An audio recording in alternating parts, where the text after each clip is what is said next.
Welcome to Scarlet Tavern. Grab a drink, take a seat, and let's begin. Just remember, when it comes to the Church of Scientology, the E-meter might measure electrical resistance, but it won't tell you where you left your car keys or why you decided to join a religion based on an author's wild imagination. It's a mystery only Tom Cruise can solve. This is the conclusion to Scientology. And of course, this is Scarlet Tavern.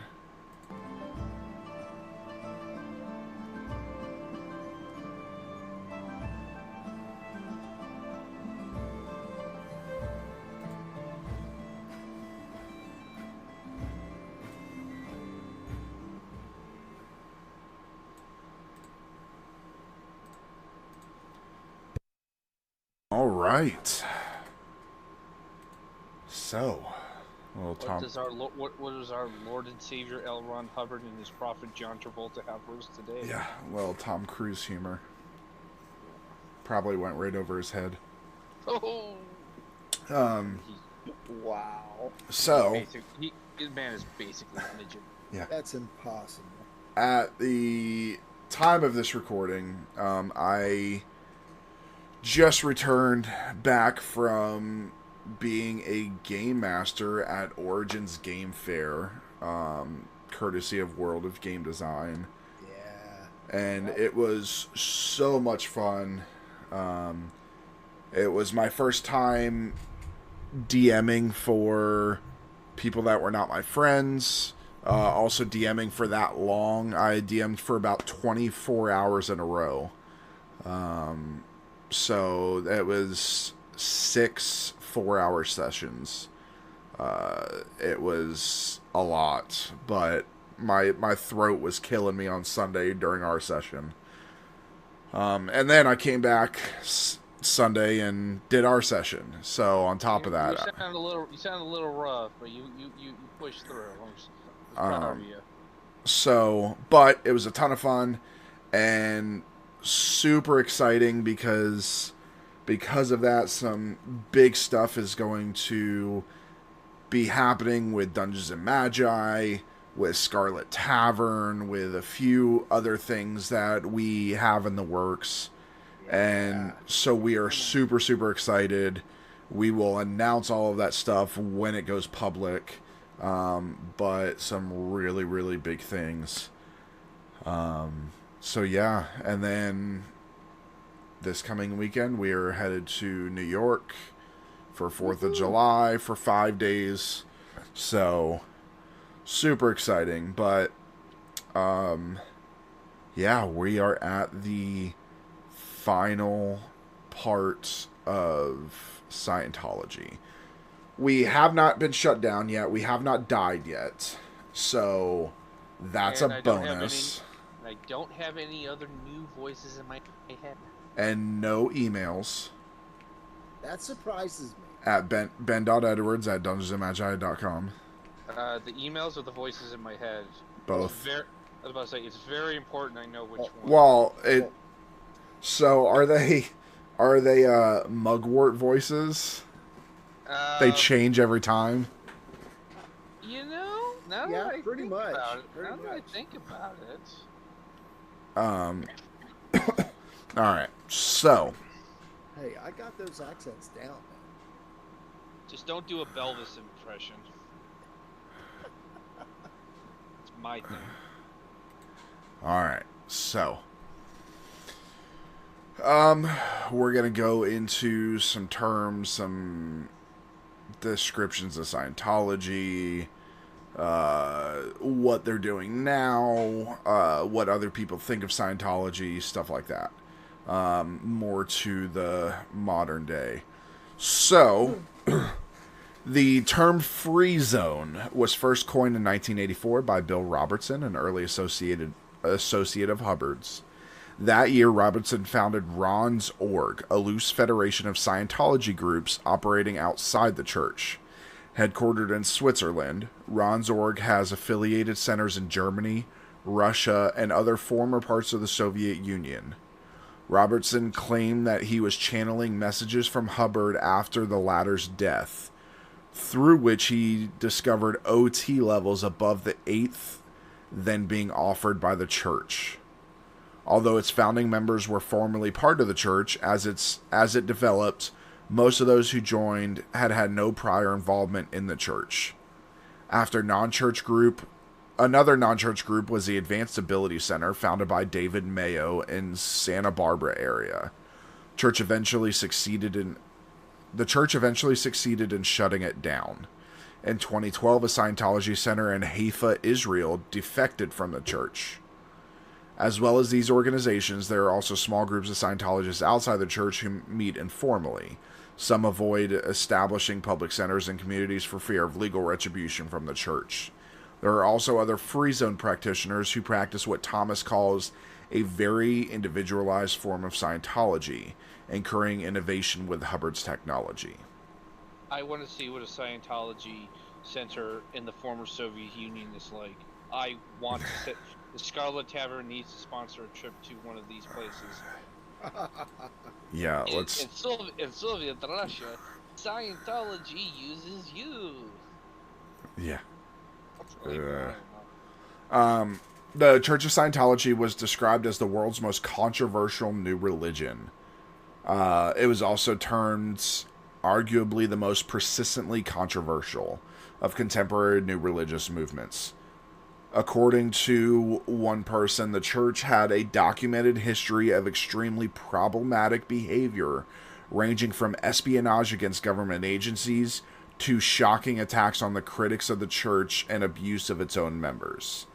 A first point of controversy was its challenge of the psychotherapeutic establishment. Another was a 1991 Time magazine article that attacked the organization, which responded with a major lawsuit that was rejected by the court as baseless early in 1992. A third is its religious tax status in the United States, as the IRS granted the organization tax-exempt status in 1993. It has been in conflict with the governments and police forces of many countries, including the US, the UK, Canada, France, and Germany. It has been one of the most litigious religious movements in history, filing countless lawsuits against governments, organizations, and individuals. Reports and allegations have been made by journalists, courts, and governmental bodies of several countries that the Church of Scientology is an unscrupulous commercial enterprise that harasses its critics and brutally exploits its members. A considerable amount of investigation has been aimed at the organization by groups ranging from the media to governmental agencies. Controversies involving the Church of Scientology, some of them ongoing, include criminal behavior by members of the organization, including the infiltration of the U.S. government, organized harassment of people perceived as enemies of the Church of Scientology, Scientology's disconnection policy, in which some members are required to shun friends or family who are antagonistic to the organization, the death of Scientologist Lisa McPherson while in the care of the organization. Robert Minton sponsored the multi-million-dollar lawsuit against Scientology for the death of McPherson, and in May 2004, McPherson's estate and the Church of Scientology reached a confidential settlement. Attempts to legally force search engines to censor information critical of the Scientology organization, and allegations the organization's leader, David Miscavige, beats and demoralizes staff, and that physical violence by superiors towards staff working for them is a common occurrence in the organization. Scientology spokesman Tommy Davis denied these claims and provided witnesses to rebut them. Provided witnesses that he beat into rebutting them. Guarantee you the guy beats the shit out of these people. I mean, the beatings will continue until morale improves. Yeah. As the old saying goes. Scientology social programs such as drug and criminal rehab have likewise drawn both support and criticism. Stephen A. Kent, a professor of sociology, has said that Scientologists see themselves as possessors of doctrines and skills that can save the world, if not the galaxy. As stated in Scientology doctrine, The whole agonized future of this planet, every man, woman, and child on it, and your own destiny for the next endless trillions of years depend on what you do here and now with and in Scientology. Kent has described Scientology's ethics system as a peculiar brand of morality that uniquely benefited the Church of Scientology. In plain English, the purpose of Scientology ethics is to eliminate opponents, then eliminate people's interest in things other than Scientology. Many former members have come forward to speak out about the organization and the negative effects its teachings have had on them, including celebrities such as Leah Remini. Remini spoke about her split from the Church of Scientology, saying that she still has friends within the organization whom she is no longer able to speak with. This is probably the most famous split. She even had an entire show based around it, which was an amazing show. Leah Remini really kind of put herself in the limelight, and it backfired on her. Yeah, you don't see her in anything. Yeah, I mean, she was kind of blacklisted from everything because of it. Oh, I mean, yeah, they trashed her hard.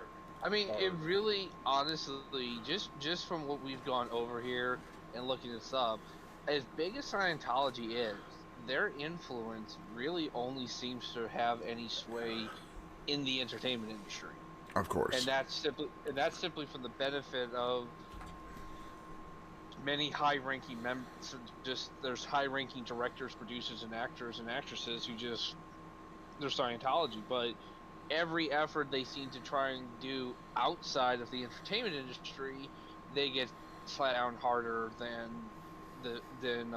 Miscavige, whatever this guy's name is, staff after Miscavige's, staff after an employee evaluation day. Yeah. So it seems really interesting. They seem to really hype themselves up as one of this big influential church organization. It's like, you really don't have, you have it, but at the same time, you really don't have much. Or if you did, you don't have it anymore. Because every time they try and do something like infiltrate the U.S. government, they get clapped back. Yeah.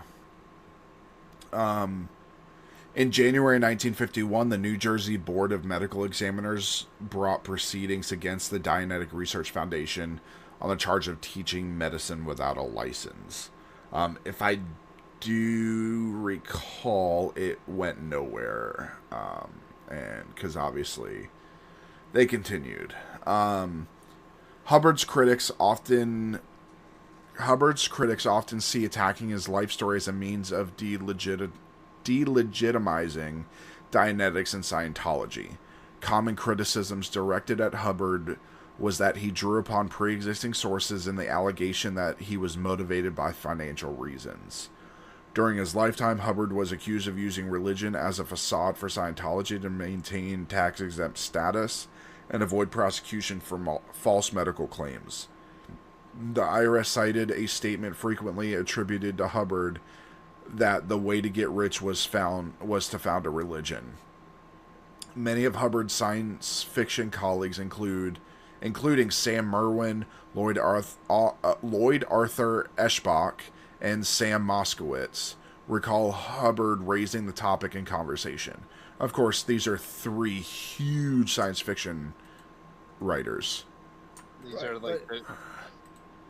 I mean, let's be real.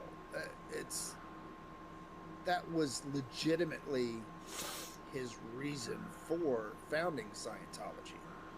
Was money. He had enough. I mean, just at the club, the Hydra Club that Hubbard was a part of, which all great, some of the great founders of the modern science fiction were part of. It seemed like he's hobnobbing with people that he is like, I guess to put it in a sports analogy, Hubbard's minor league. He's hobnobbing with the pros, and it seems like I could just imagine him literally at this Hydra Club just pining on and on. Oh, I can't sell anything. Oh, how am I going to make money? And probably someone told him just probably to shut him up. Hey, why don't you just make a religion? Make a shit ton of money. There's a bunch of idiots out there. And he just like, yeah, you're right. Yeah. I just Not really, wrong though. no, you're you're not wrong at all. It's just I really just imagine he's just I bet you anyone if we had asked these people, these authors like Isaac Asimov and everyone like, hey, what did you think of Hubbard? It's like, oh god, that guy, I wish he never shut up. Yeah. I really feel like that's how he was at these clubs. And like Sam Moskowitz, for those in the sci-fi genres, he wrote Explorers of the Infinite, Seekers of Tomorrow, Under the Moons of Mars. He did a lot of stuff. He wrote under the name Sam Martin as well. But he's done hundreds of stuff. He did some twist of some Lovecraftian stuff. These are like These are like the people that influence so many of our writers today. Yeah. Yeah. And I'll tell you, if he would have just stuck to writing with what he did with what he believes with the aliens and all of that, that would have made a good story. It would have made a good movie. Yeah. It would have made a good book. I would have read it. I mean, they did try to make Battlefield Earth a movie, and that was just horrible. Yeah, but that movie was atrocious. I watched it. I watched it, and I feel dumber for watching it. Yeah, I don't, Caleb. I don't know if you remember trying to watch it at Mike's house. It was horrible. It was so bad. It was so bad. Oh god! Like it seemed like he had like all these ideas, which is like, I mean, okay, aliens conquer Earth, whatever, fine, nothing new about that.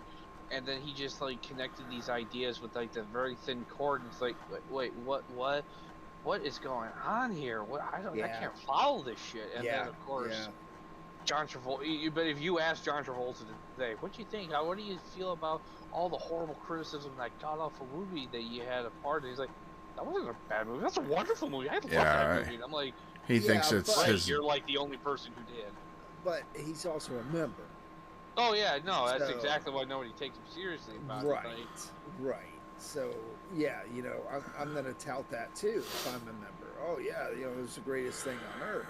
Like there's been plenty of movies that have been made, and over the course of time, they get better, or at least critics look at them in a better light. Like Heaven's Gate, for example, no relation to the actual Heaven's Gate cult. That was a horrible movie when it came out. Yeah. And in my opinion, it's still a horrible movie. And this is from somebody who is an avid Western fan. You know what they need to do with Battlefield Earth is they need to make it into a Mystery Science Theater 3000 episode. Oh, why? Then it would elevate it so much. Totally. If you ever watch, folks, anyone out there, if you ever watch Mystery Science Theater it's 3000, amazing. Also watch the movie version. They actually made a movie of it, and it was like this island Earth. Was Neil Patrick Harris in that one? Because he had a lot to do with the show. He did, but I don't think he was. Because he was a huge fan of the original, and then he was the reason that they revamped it. He's the reason that the show came back. Is he goes, I want that. He's a super nerd. Not only is he one of the, I mean, Neil Patrick Harris is also one of the greatest magicians in the world, and he keeps it hidden. He is on like the board of magicians. Like they have their own they have their own thing. He got inducted into like the Magicians Hall of Fame, and he's a world-class magician. Yeah, I didn't know. Wow.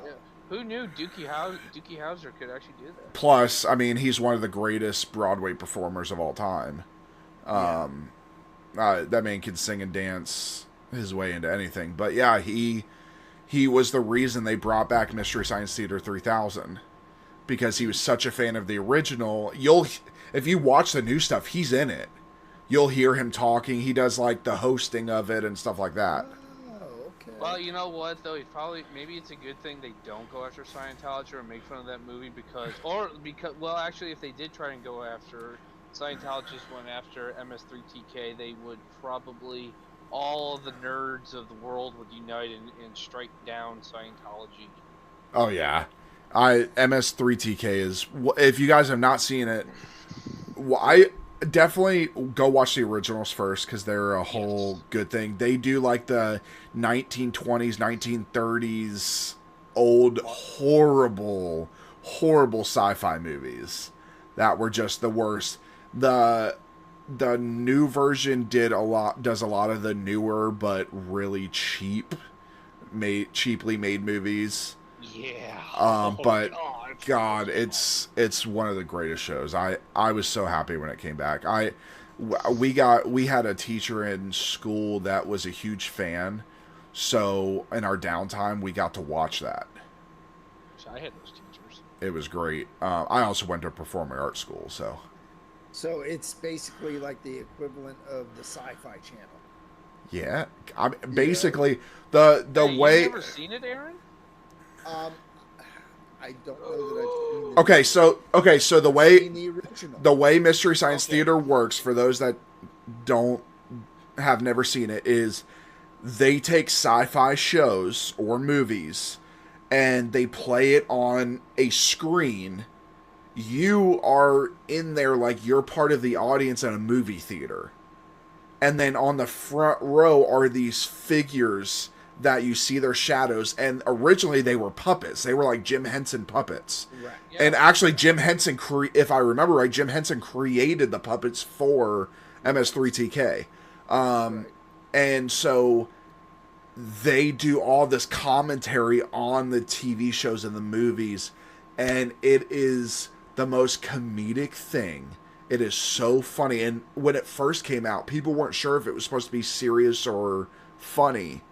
So it had this niche audience, but oh my God, is it great. Yeah. Especially if you have the humor of liking Spaceballs and Monty Python and stuff like that. It's that type of humor.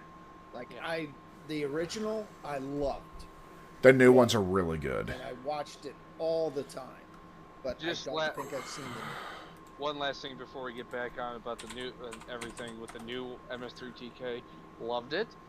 Don't agree with them including the Land of Time Forgotten, Earth's Core in there.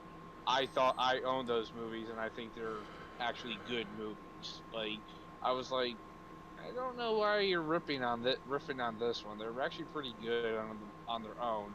It was still funny. It was just like usually you guys go with just bad movies. These were good movies, in my opinion. We're gonna have to do a night of watching those. We will. You'll like it because what's her name? Felicia Day is one of the hosts. Oh, really? Yes, she's one of the hosts. Yes. And then you remember the short guy that was in King of Queens? Patton Oswalt. He's one of them. Really? Yes, okay. Yes. So there's some great, and of course everybody loves Felicia Day. So Felicia Day, if you're watching this, we would love to have you on our show. We'd also love you to be in Dungeons and Magi, and we'll create a character just for you. So, all right. Yeah. Hubbard grew up in a climate that was very critical of organized religion and frequently quoted anti-religious sentiments in his early lectures. The scholar Marco Frankowski, the University of Mainz, has stated that it was not easy for Hubbard to come to terms with the spiritual side of his own movement. Hubbard did not want to found a religion. He discovered that what he was talking about was in fact religion. This mainly happened when he had to deal with the apparent memories from former lives. He had to defend himself about this to his friends. Well, I mean, when you're millions of years old. No, billions. Billions. Yeah, when you're billions of years old. That's bound to happen. You ever notice that these guys always talk in, like, billions and trillions? Like, we get it. Listen, I'm negative 30. Negative 30. I was born 30 years from now. So what's that make me Negative 2000. then?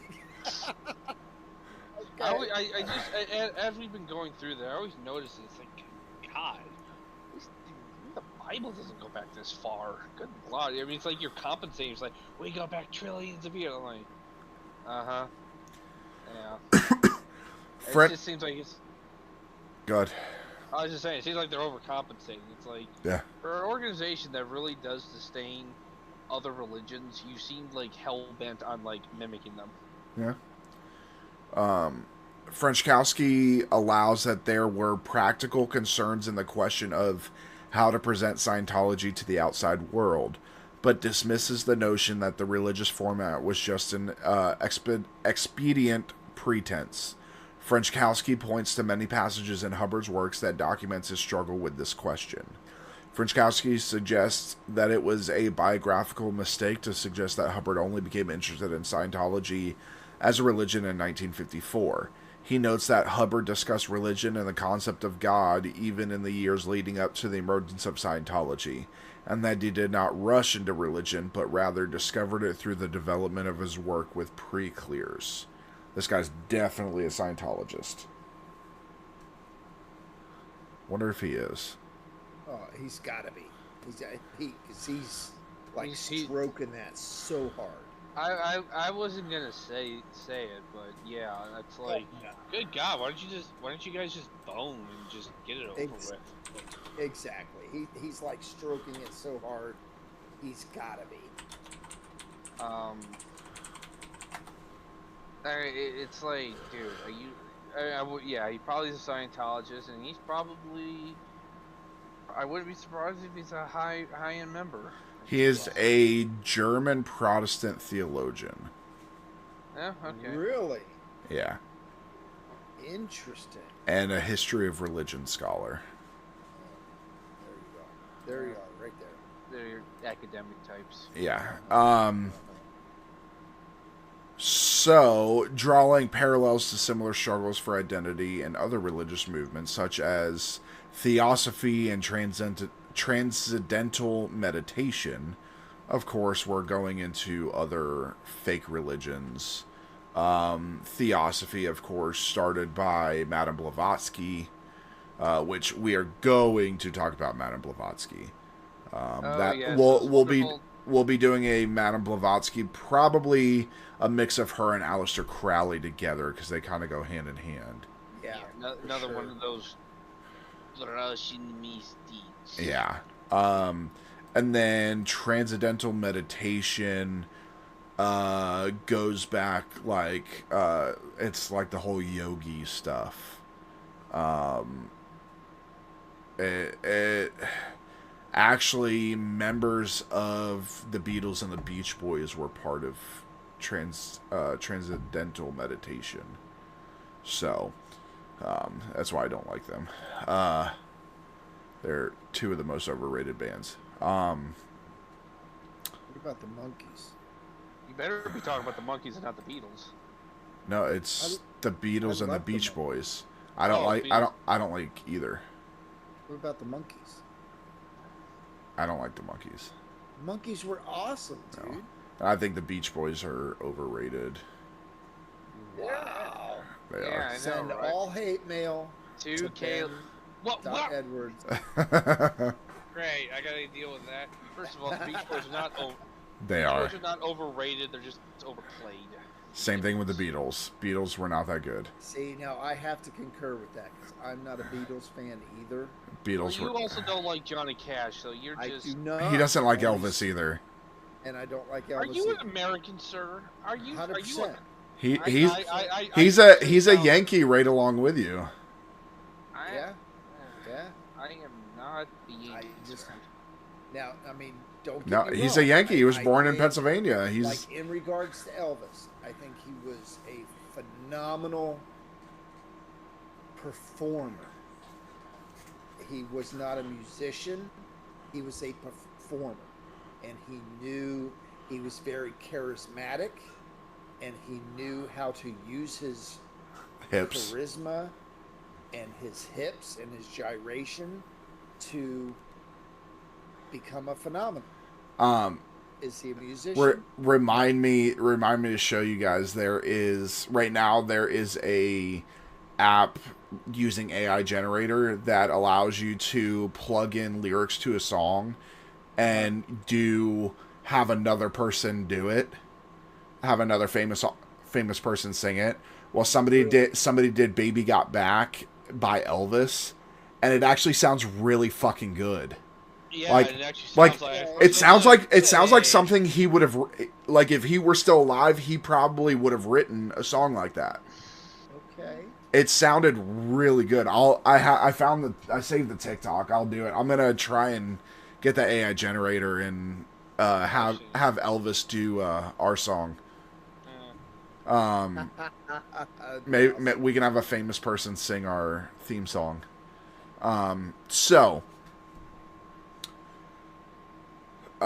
Again, drawing parallels to similar struggles for identity in other religious movements, such as Theosophy and Transcendental Meditation, Frenchkowski sees in Hubbard's lectures the case of a man whose background was non-religious and who nevertheless discovers that his ideas somehow oscillate between science, in a very popular sense, religion, and philosophy, and that these ideas somehow fascinate so many people that they start to form a separate movement. Hubbard experiments with traditional religious language in a short piece written in 1953 called The Factors, a basic expression of Scientologist cosmology and metaphysics, reprinted in current Scientology literature. Frenchkowski observes that the text is partly biblical in structure, and that this development is a component of Scientology's metamorphosis into a religion, written at a point when the nature of the new movement was unclear. The Church of Scientology says that the idea of Hubbard starting a religion for personal gain is an unfounded rumor.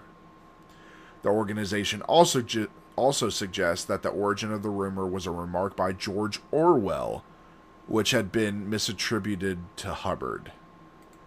The George Orwell. No. Come on. Orwell would never do such a thing. First of all, I love George Orwell. I love Orwell. One of the greatest authors. Orwell was phenomenal. Yep.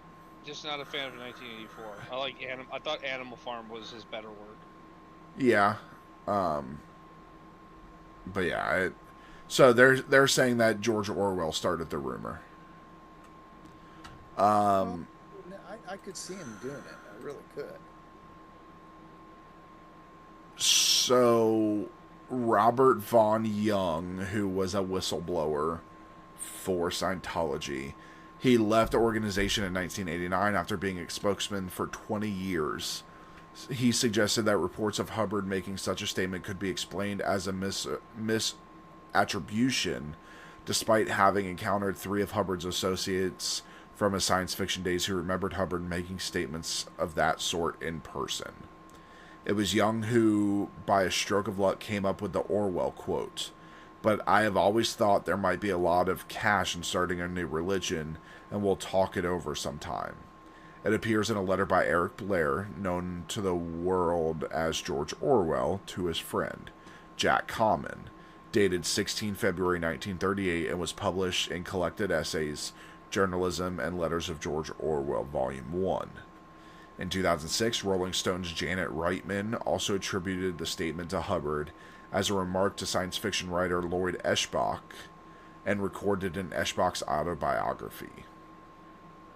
Much of the controversy surrounding Scientology stems from the criminal convictions of core members of the Scientology organization. In 1978, a number of Scientologists, including L. Ron Hubbard's wife, Mary Sue Hubbard, who was second in command in the organization at the time, were convicted of perpetrating what was at the time the largest incident of domestic espionage in the history of the United States, called Operation Snow White. This involved infiltrating, wiretapping, and stealing documents from the offices of federal attorneys and the IRS. L. Ron Hubbard was convicted in absentia by French authorities of engaging in fraud and sentenced to 4 years in prison. The head of the French Church of Scientology was convicted at the same trial and given a suspended 1-year prison sentence. An FBI raid of the Church of Scientology's headquarters revealed documentation that detailed Scientology's criminal actions against various critics of the organization. In Operation Freakout, this is the one we talked about earlier, agents of the organization attempted to destroy Paulette Cooper, author of The Scandal of Scientology, an early book that had been critical of the movement. Among these documents was a plan to frame Gabe Cazares, the mayor of Clearwater, Florida, with a staged hit-and-run accident. 9 individuals related to the case were prosecuted on charges of theft, burglary, conspiracy, and other crimes. So that's their reach. They were going after the mayor of Clearwater, which of course is where they are based, where their headquarters is.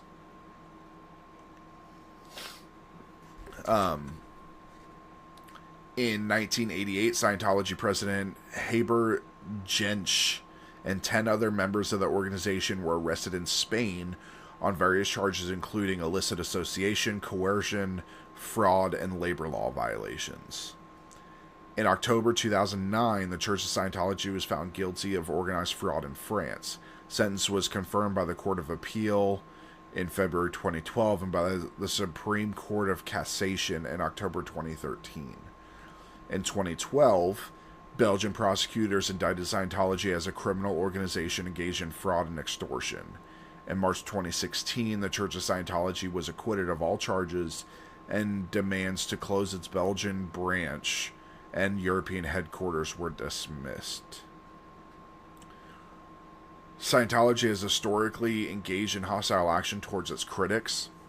Executives within the organization have proclaimed that Scientology is not a turn-the-other-cheek religion. Journalists, politicians, former Scientologists, and various anti-cult groups have made accusations of wrongdoing against Scientology since the 1960s, and Scientology has targeted these critics almost without exception for retaliation in the form of lawsuits and public counter-accusations of personal wrongdoing. Many of their critics have also reported they were subject to threats and harassments in their private lives. According to a 1990 Los Angeles Times article, Scientology had largely switched from using church members to using private investigators, including former and current LA police officers, as this gives the organization a layer of protection in case investigators use tactics which might cause that organization embarrassment. In one case, the organization described their tactics as LAPD sanctioned, which was energetically disputed by Police Chief Daryl Gates. The officer involved in this particular case of surveillance and harassment was suspended for 6 months. Now, now, here's what I find interesting. It's energetically disputed by Police Chief Daryl Gates, who historically was crooked as they come. Yeah. With LAPD. Didn't this guy? Wasn't Daryl too busy, freaking racially discriminating against people and trying to turn the LAPD into another branch of the U.S. military? Yeah, Daryl Gates is historically bad for LAPD. Daryl Gates resigned because of the riots when the acquittal of the 4 police officers with the beating of Rodney King. That was him. Yeah. And folks, anybody out there, if you look up that thing, just please be prepared for something really brutal video and also a great video on how to not take down a suspect. Right. Yeah. Now understand this, and to the listeners out there, as all of us being former law enforcement, LAPD as a whole is a phenomenal agency.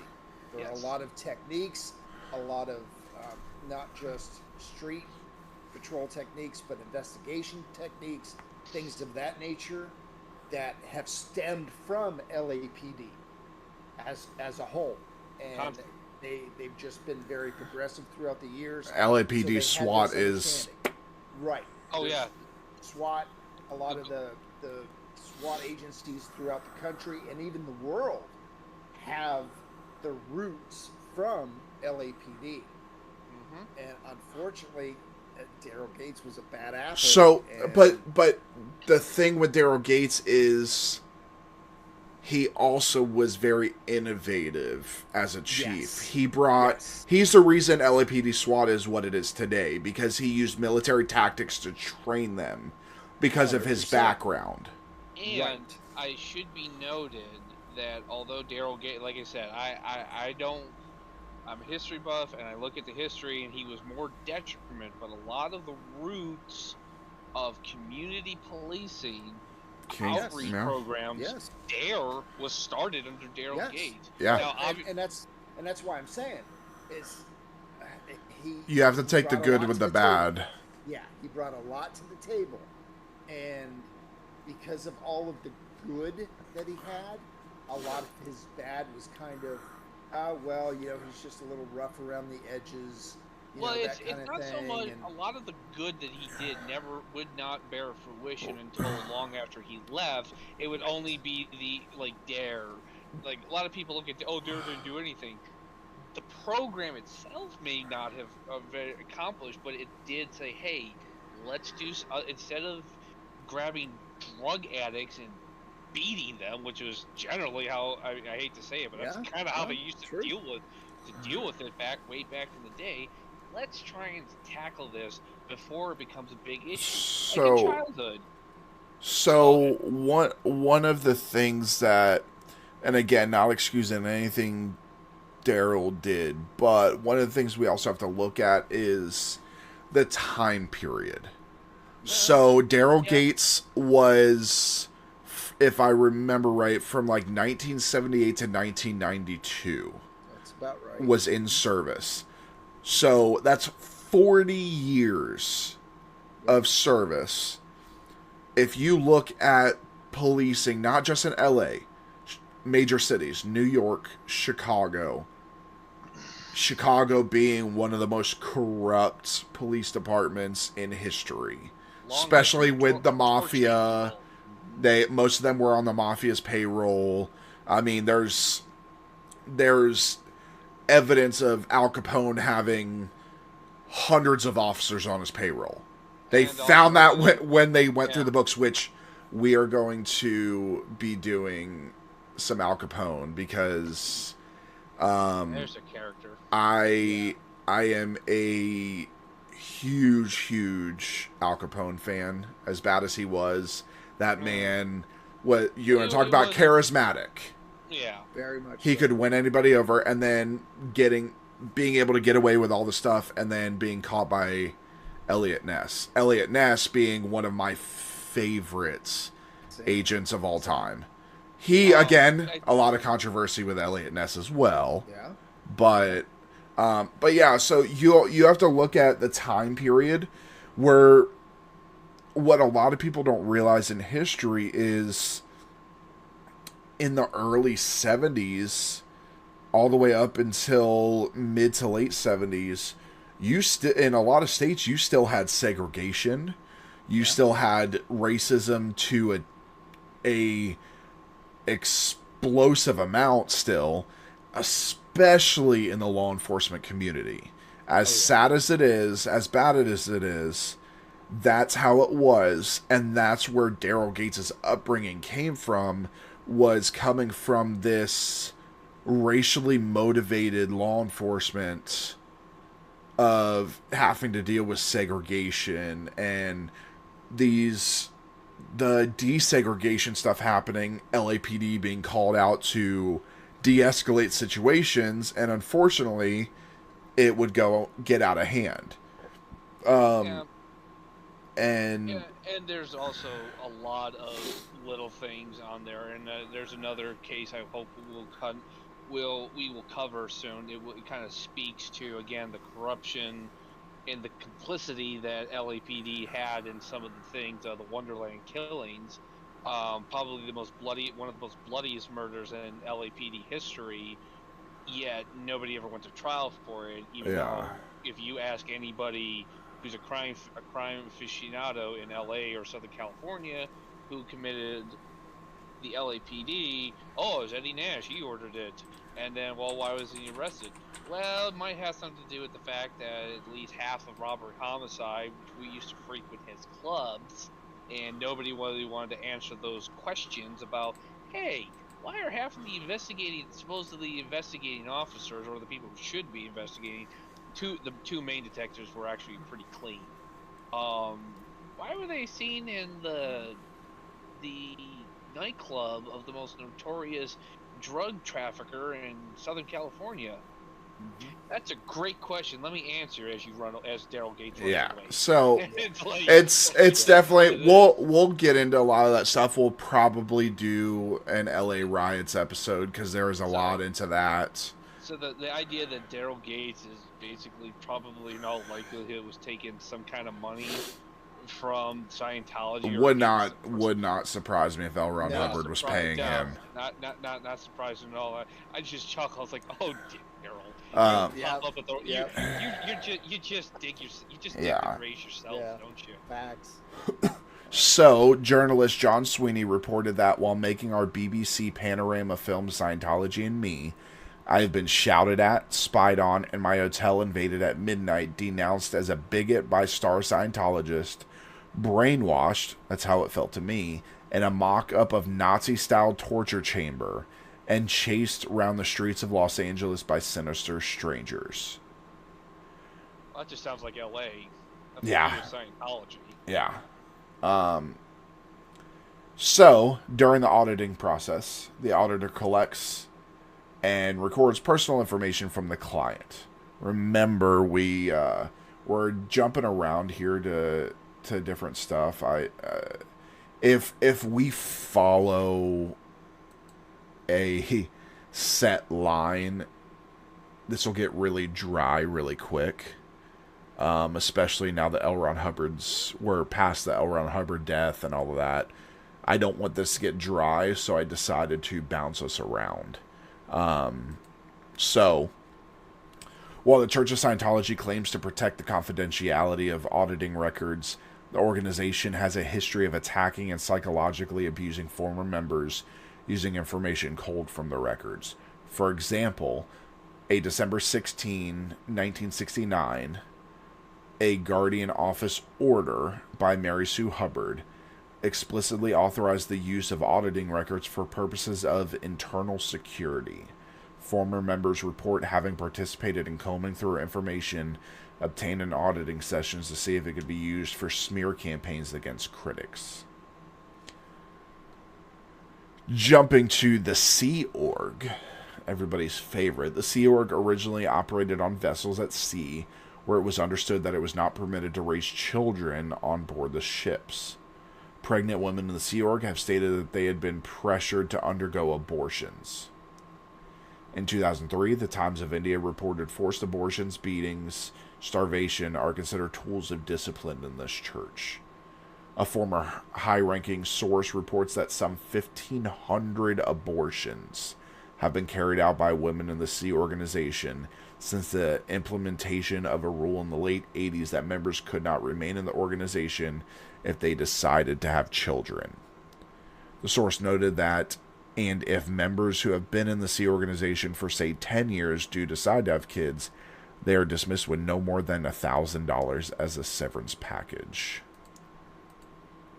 1,500 abortions. That makes Planned Parenthood look like a church. Jesus, we all know the shady stuff they've been up to. So that's the 80s until probably the early 2000s.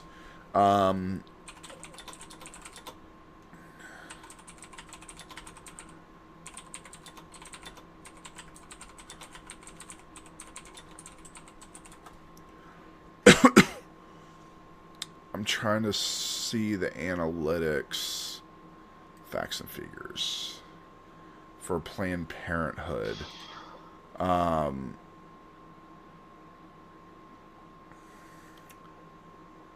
They don't have the 2022, 2023. So they not have? I'm sure they're probably you probably had to dig really deep. Not. I mean, not really. They're calling it other stuff. They're. I mean, because Planned Parenthood does do a lot of different stuff. They don't just do abortions. Oh yeah, no. They do great, amazing things. They offer a lot of yeah, services. But they do consider abortions a birth control service, but they also mix that with giving birth control and stuff like that. But 2020, 2021, in a year, Planned Parenthood did 2.19 million birth control services. But again, that's a national organization, not a ship. Yeah, and I'm pretty sure they're not doing it. They're doing it their reasons. And they're doing it very unhealthily. Somehow I feel like whatever your stance on abortion is, I don't want to get into that, but I do genuinely feel like Scientology morally is in the wrong here for this. Oh yeah, I mean, they're doing it because of rules. Just so they can have control over like that thumb on them. Yeah, and without getting too far into it,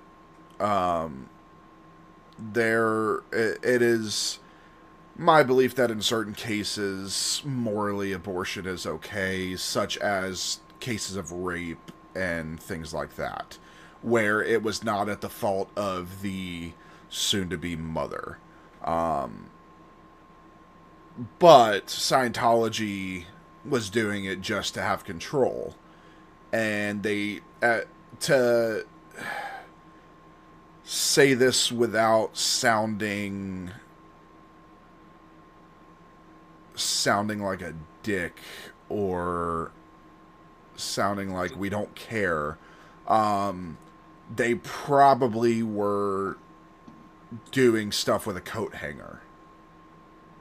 Yeah, there's probably, depending on how they went about pressuring them, if it was just, hey, go to Planned Parenthood, or as far as I can tell, they did everything on the boat. They had abortions on the boat. Good God. Yeah. You would honestly think they would encourage children simply because more people. If you have mommy and daddy are fanatical Scientologists, it stands to reason they will raise little Jimmy and Tiffany to be fanatical. But this is the thing. Not always, though. But this is the thing, though. They don't ban kids from Scientology. They ban them from the Sea Org.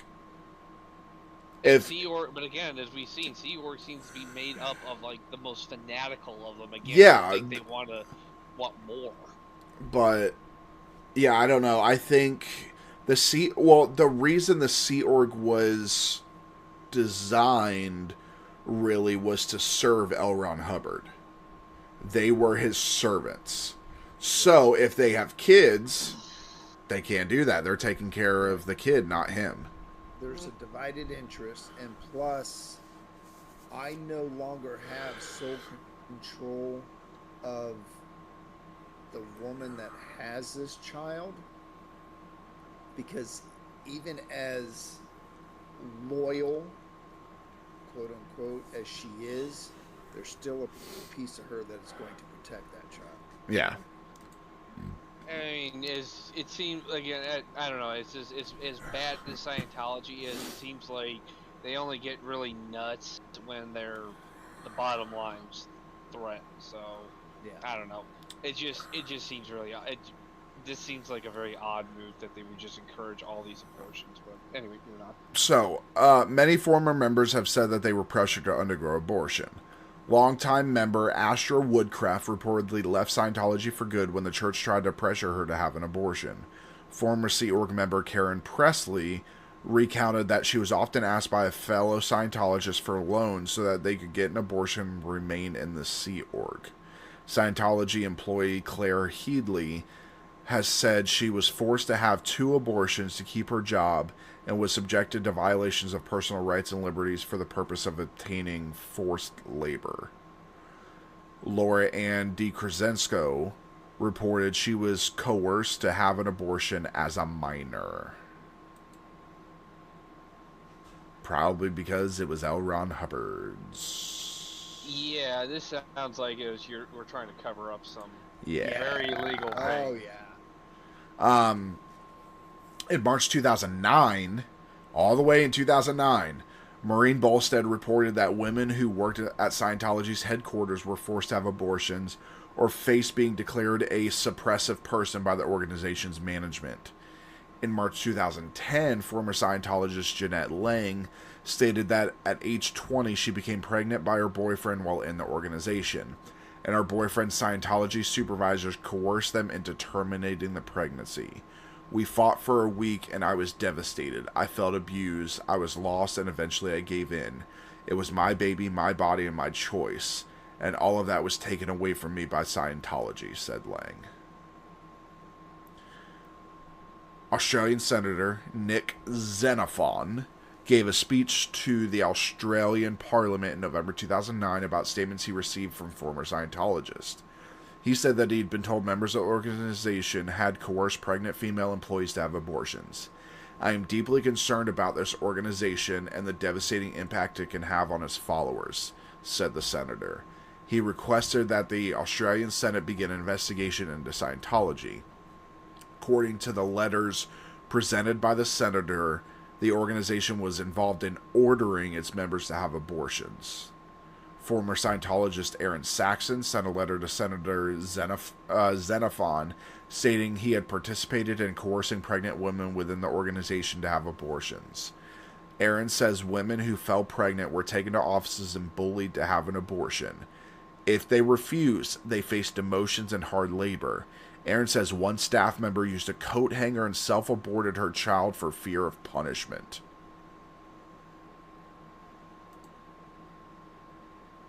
That's hardcore. Yeah, that is ultimate fear. Jesus Christ. That is hardcore. Carmel Underwood, another former Scientologist, said she had been put under extreme pressure to have an abortion, and that she was placed into a disappearing program after refusing. Underwood was the executive director of Scientology's branch in Sydney, Australia. Scientology spokesman Tommy Davis said that these statements were utterly meritless. Mike Ferris, the head of Scientology New Zealand, told media that there are no forced abortions in Scientology. Scientology spokesperson Virginia Stewart likewise rejected the statements and asserted the Church of Scientology considers the family unit and children to be of the utmost importance and does not condone nor force anyone to undertake any medical procedure whatsoever. So, let's approach this from a law enforcement point of view. Let's take Scientology as the suspect of a crime, because they are. Mm-hmm. You have former members as witnesses and as victims. The church is saying we did not do this. This is meritless claims. This is just he said, she said. Not just meritless. And I'll say this for all those that are familiar with linguistics and the why did you say this as opposed to this. Typically, when you get a statement utterly meritless, you have something. It's utterly ridiculous. Right. There is an ounce of truth to what they're being accused of. It sounds to me, and this is again looking at the whole. Like you said, you're absolutely right, Aaron. This is very theatrical, colorful language. Mm-hmm. A denial is a denial. If you said he could have literally said, "Is this true? Is this happening?" No, it's not true. It's not. None of this is happening. And that's all. That's it. End of story. Nothing more, nothing less. He doesn't need to expand on it. He doesn't need to add. This is utterly ridiculous.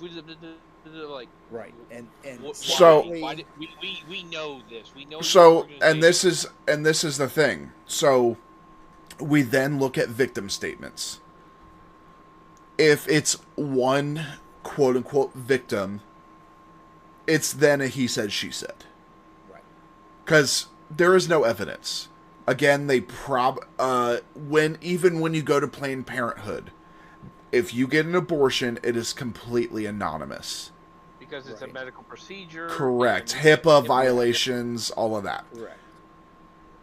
But when you have 6, 7, 8, 10 people saying the same exact thing, then you have to take those with some merit and say, hey, these people who live on opposite sides of the world, you had people that are from Sydney and then people that are from America saying the same thing, and then one of those people that is talking about an abortion and then being kicked out is one of the leaders of Scientology.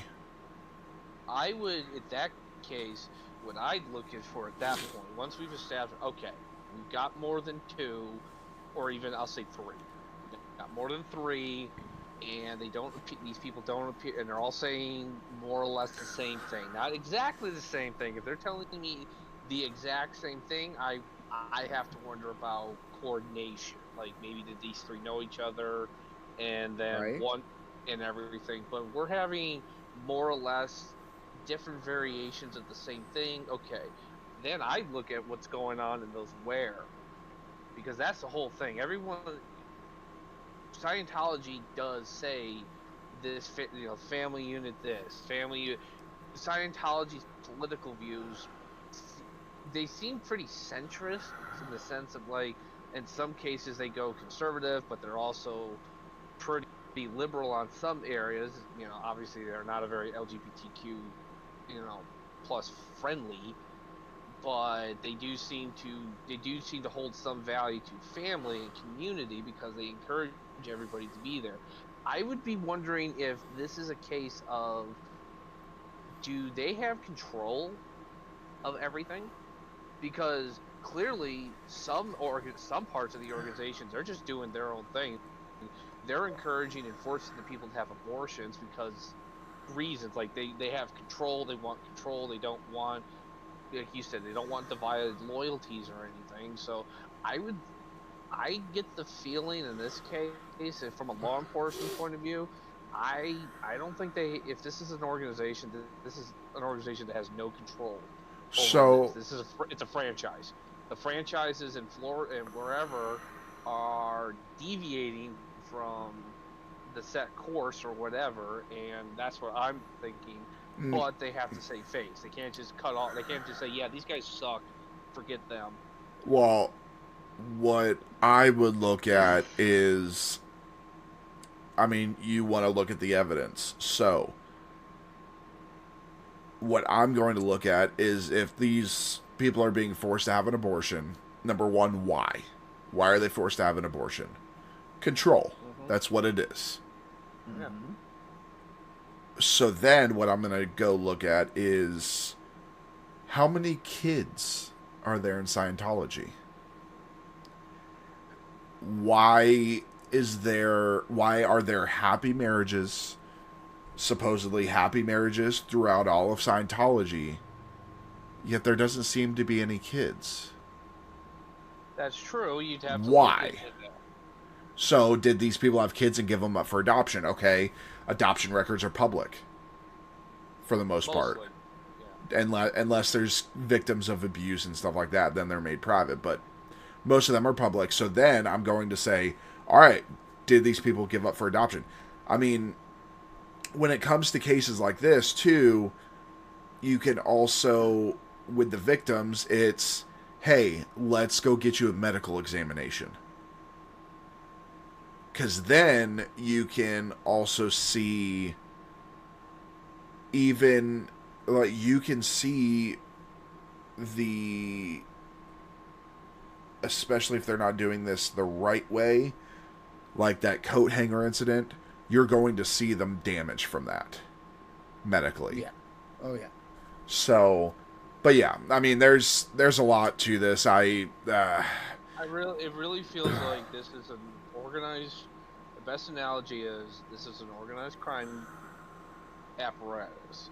So as long as the upper management, the bosses, are getting their cut sent up, everybody, all the other crews. So again, to use a mafia term, all the other crews can do whatever the hell they want. So as long Well, as the boss is getting his percentage. Well, you have the free zones too, though. right, and it's almost being run as if it is a mafia organization. You know, you're going to do this or else. Or And not just for its members, but for anyone that opposes. Or run like a government organization. Right. Like Caleb, you mentioned Al Capone. That's what he was known for.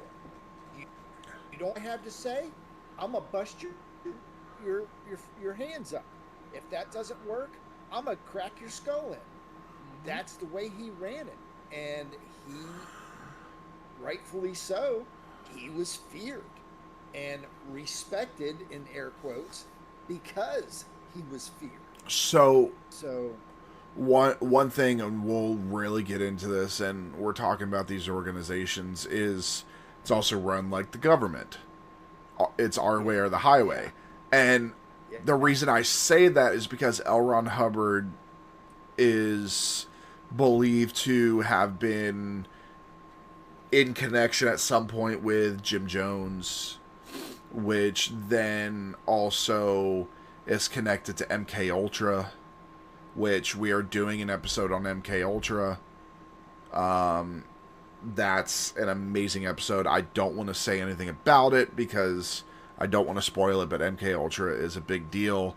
There is a lot of conspiracy theories when MK Ultra hits. Same thing with Project Paperclip, all of that. So, but getting back on topic,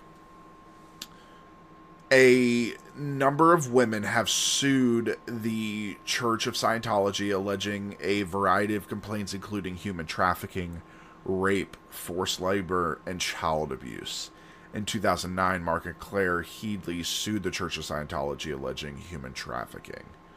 In the 1990s, Miscavige's organization took action against increased criticism of Scientology on the internet and online distribution of Scientology-related documents. Starting in 1991, Scientology filed 50 lawsuits against Scientology Critic Cult Awareness Network, or CAN.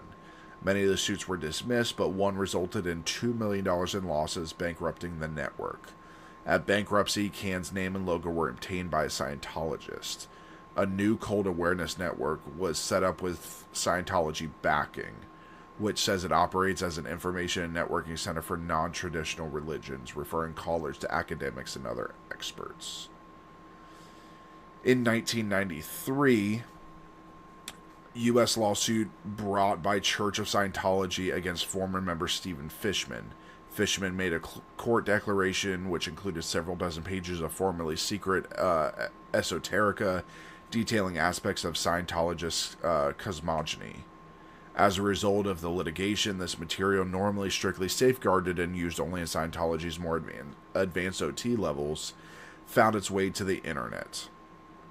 This resulted in a battle between the Church of Scientology and its online critics over the right to disclose the material or safeguard its confidentiality. Church of Scientology was forced to issue a press release acknowledging the existence of this cosmogony, rather than allow its critics to distort and misuse this information for their own purposes. Even so, the material, notably the story of Xenu, which we discussed earlier, has since been widely disseminated and used to caricature Scientology, despite the Church of Scientology's vigorous program of copyright litigation. In January 1995, Church of Scientology lawyer Helena Cobrin attempted to shut down the news group alt.religion.scientology by sending a control message instructing Usenet servers to delete the group. In practice, this RM group message had little effect since most Usenet servers are configured to disregard such messages, when sent to groups that received substantial traffic, and newsgroup messages were quickly issued to recreate the group on those servers that did not do so. So Usenet, also called Users Network, that is a discussion system available on pretty much anybody's computers. It was made in 1980.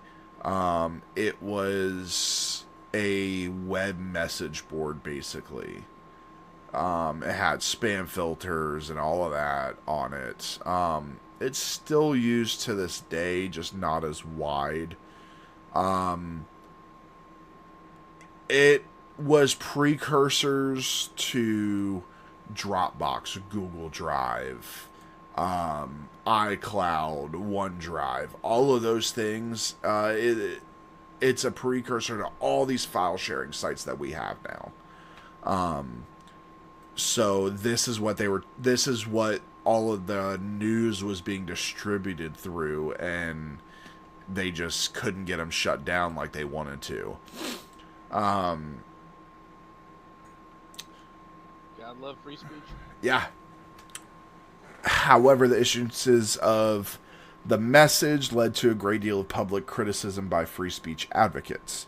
Among the criticism raised, one suggestion is that Scientology's true motive is to suppress the free speech of its critics. Church of Scientology also began filing lawsuits against those who posted copyrighted texts on the news group and the World Wide Web, lobbied for tighter restrictions on copyrights in general, and supported the controversial Sonny Bono Copyright Term Extension Act, as well as the even more controversial Digital Millennium Copyright Act. So the Digital Millennium Copyright Act implements treaties of the World Intellectual Property Organization.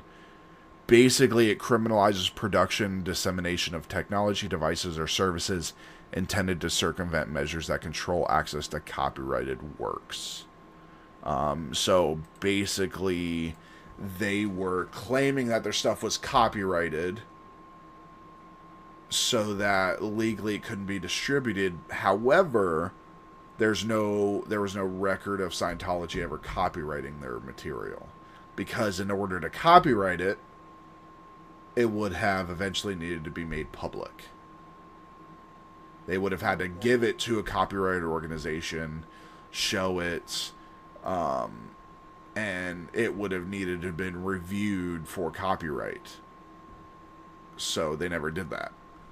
I just got the song, I Got You, Babe. It's stuck in my head. Yeah. We're talking about Sonny Bono. Beginning in the middle of 1996 and ensuing for several years, the news group was attacked by anonymous parties using a tactic dubbed sporgery by some, in the form of hundreds of thousands of forged spam messages posted on the group. Some investigators said that some spam had been traced to members of the Church of Scientology. Former Scientologist Troy Christman later asserted that the Office of Special Affairs had undertaken a concerted effort to destroy alt.religion.scientology through these means. The effort failed. I believe they still exist. Wait a minute. Scientology invented trolling, because that just sounds like trolling. Fake spam messages on the thing in order to distort something. Yes. It's troll. I mean, at a grand level, yes. Yeah. They bastards invented trolling. Another reason. All right, another reason to hate these people. On January 14, 2008, a video produced by the Church of Scientology featuring an interview with Tom Cruise was leaked to the internet and uploaded to YouTube. Church of Scientology issued a copyright violation claim against YouTube requesting the removal of the video. Calling the action by the Church of Scientology a form of internet censorship, participants of Anonymous, if anybody's familiar with Anonymous, they are political activist hackers. Anonymous has done some really good stuff. they go against people like Scientology and all these other cults and stuff, and the information that they are able to find is insane. They became famous. They wear the V for Vendetta masks. And that's their thing. They hide their identity with those masks. So they coordinated Project Chanology, consisting of a series of denial of service attacks against Scientology websites, prank calls, and black faxes to Scientology centers. So they, in turn, did what Scientology was doing and just started to spam the shit out of Scientology call centers. So, like... It's fun when you're the victim. Yeah, like, sending somebody a black fax is literally a prank fax. It's literally just sending hundreds of pages of black through a fax machine. So they're using that fax number up and just sending black pages through. And plus you also drain all your ink. Oh yeah, they're just constantly sending this. They're doing prank calls. They were doing a lot. In January 21st, 2008, Anonymous announced its intentions via a video posted to YouTube entitled Message to Scientology, and a press release declaring a war against the Church of Scientology and the Religious Technology Center.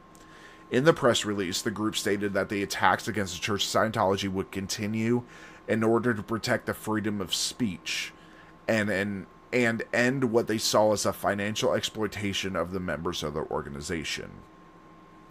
In January 28th, 2008, an anonymous video appeared on the YouTube calling for protests outside of Church of Scientology buildings on February 10th, 2008.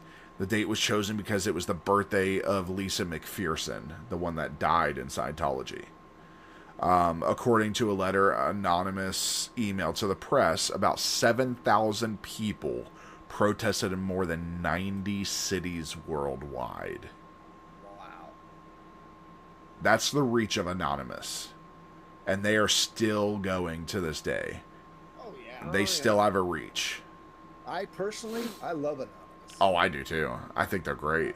They're all about maintaining the Constitution and all of that. Mm-hmm. Many protesters wore masks based on the character V from V for Vendetta, or otherwise disguised their identities, in part to protect themselves from reprisals from the Church of Scientology. Many further protests have followed since then in cities around the world. The Arbitration Committee of the Wikipedia Internet Encyclopedia decided on May 2009 to restrict access to its site from Church of Scientology IP addresses to prevent self-serving edits by Scientologists. So, where we're getting this information, a lot of it was from Wikipedia. What was happening is Scientologists, because Wikipedia you can self-edit. Anybody can go in there and edit stuff. Well, if you have a Church of Scientology IP address, you were not allowed to even get on the page of Scientology. So that they couldn't change anything. Yeah, I mean, Wikipedia once caught, this is kind of funny, the princess heir apparent to Holland, the Dutch royal family, she apparently got caught on her own Wikipedia page changing some of the information on there. Yeah. Bit of it was more of an embarrassing thing, but everyone's like, wow, and they highlight it as like, oh wow, you can highlight your own information and change the facts. It's like, yeah. A host of anti-Scientologist editors were topic banned as well. The committee concluded that both sides had gamed policy and resorted to battlefield tactics, with articles on living persons being the worst casualties. So the legal status of Scientology or Scientology-related organization differs between jurisdictions. Scientology was legally recognized as tax-exempt religion in Australia, Portugal, and Spain. Scientology was granted tax-exempt status in the U.S. in 1993. The organization is considered a cult in Chile and an anti-constitutional sect in Germany, and is considered a cult by some French Republic authorities. The Church of Scientology argues that Scientology is a genuine religious movement that has been misrepresented, maligned, and persecuted. The organization has pursued an extensive public relations campaign for the recognition of Scientology as a tax-exempt religion in the various countries in which it exists. Church of Scientology has often generated opposition due to its strong-arm tactics directed against critics and members wishing to leave the organization. A minority of governments regard it as a religious organization entitled to tax-exempt status, while other governments variously classify it as a business, cult, pseudo-religion, or criminal organization. I want to kind of skip ahead. The rest is kind of redundant and kind of goes over what we were talking about before. But in regards to, we're going to jump to the last page, guys. Talking about them in the media, documentaries about Scientology have typically focused on allegations about the church's intimidating behavior, greed, and brainwashing. Popular examples include Louis Theroux's 2015 documentary, My Scientology Movie, Leah Remini's documentary series, Scientology in the Aftermath, drawing on her experience as a church member. Paul Thomas Anderson's 2012 film The Master features a religious organization called The Cause that has similarities to Scientology. Comedy series have also critiqued Scientology. The most notable was 2005 South Park episode Trapped in the Closet, which highlighted the Xenu story and claimed that the church was a scam on a global scale. There have also been theater shows about the church, such as Kathy Skeckelberg's 2017 one-person show Squeeze My Cans about her former life in the church. So, yeah, that is Scientology, guys. Yeah, the scam / organized crime apparatus. So, final thoughts? Well, Aaron, you first. Age Before Beauty. Oh, thank you. Guess I'm going last. Man, the right. Wow. I mean, they're absurd, atrocious. Money, obviously, money to them is something they have easily, and unfortunately, they use it to achieve their end goals. You know. I go back to what I said earlier. They're more of a mafia organization than anything else, and I find it comical as we were going through this whole thing that they're crying foul that they've been treated poorly and maligned and all this kind of stuff when they're doing that very thing to everybody else. Yep.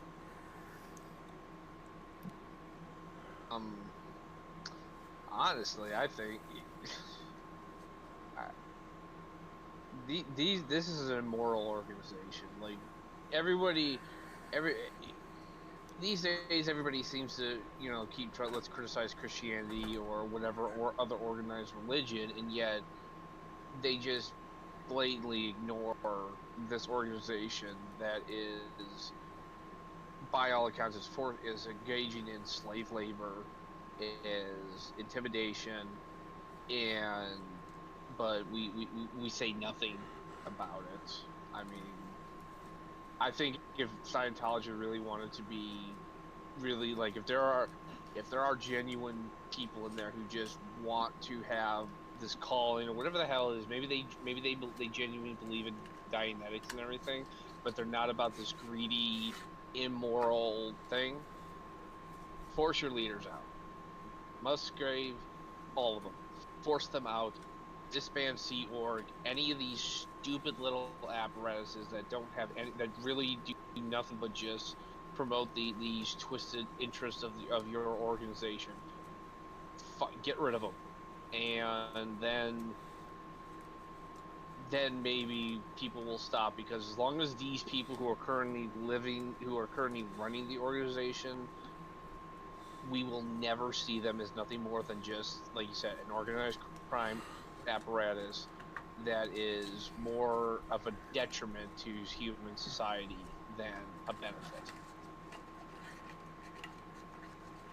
And that's my final thoughts. Yeah. All right. So, this does wrap up Scientology, 4-parter. Yeah, so we'll let you know if Scientology tries to come after us. We'll let you know if we decide to go visit Scientology. Hell yeah. But yeah, so They better have pastries. That's all I gotta say. we These two have been telling me there's free snacks and There stuff are. here, so they better be. If not, Maybe I'm out. maybe you'll get some free punch too. yeah. So with that, yeah, we are going to conclude Scientology. Please join us next week as we grab another topic, but we want to thank you for visiting the Scarlet Tavern. Please remember to turn in your glasses, push in your seat, and as always, tip the bard. Good night, everybody. Good Good night. night.